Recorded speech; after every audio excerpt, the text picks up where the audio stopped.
I now pronounce you man and wife. Susan Anderson and Doug McCoy wanted their wedding to be unforgettable, but they also didn't want to drain their savings for an event that would be over in just a few short hours. And what they did is a lesson for all brides and grooms, and their guests will never know. First money saver, take an Uber.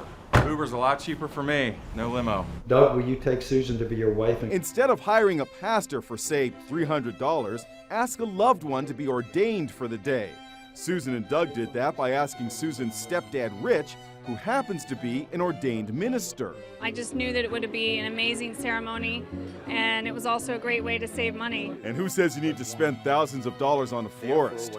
Doug and Susan didn't have any flowers for the ceremony, and you hardly missed them. And the bride's bouquet, it doubled for the centerpiece at the sweetheart table. The average cost of a wedding gown is $1,300, but not Susan's.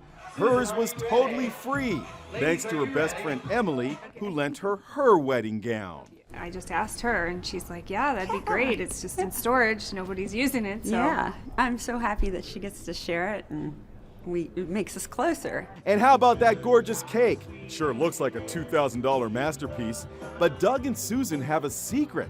It's a fake, made from styrofoam, which was covered in real fondant from Fun Cakes.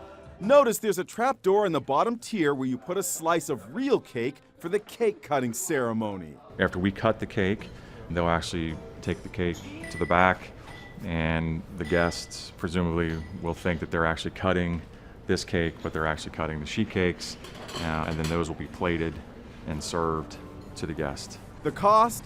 $80 for the sheet cakes from Sam's Club. And the guests had no idea. It was delicious. It was light and moist and excellent. So the lesson here, you can have your cake and eat it too. There were some ways that we did cut the cost, and it was still beautiful.